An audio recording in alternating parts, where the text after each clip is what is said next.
Welcome to our channel. Today we how to authenticate with Booking.com using email and 2FA easy tutorial step by step clearly. To start, open your web browser and navigate to the Booking.com login page. Enter your registered email address in the designated field. Click on the Continue button to proceed. You will receive a prompt to enter your password.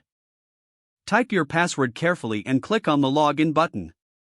If your account has two-factor authentication enabled, you will be prompted to enter a verification code.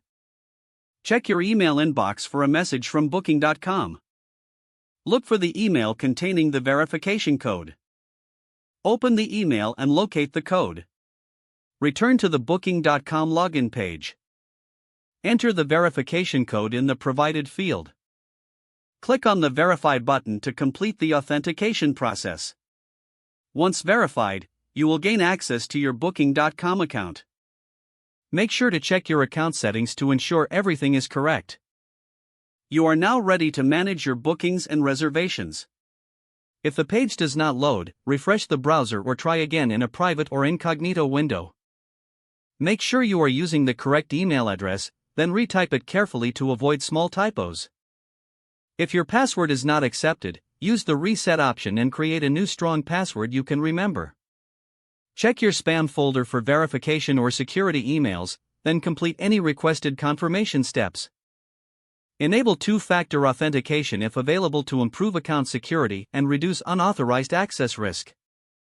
After signing in, review your profile details so your contact information and settings are accurate and current. If you see an error message, note it down and try again after restarting your device and internet connection. Log out when you finish, especially on shared devices, to keep your account and payment information secure. If the page does not load, refresh the browser or try again in a private or incognito window. Make sure you are using the correct email address, then retype it carefully to avoid small typos. If your password is not accepted, use the reset option and create a new strong password you can remember. Check your spam folder for verification or security emails, then complete any requested confirmation steps. Enable two-factor authentication if available to improve account security and reduce unauthorized access risk. Don't forget to like this video and subscribe to our channel for more step-by-step tech guides.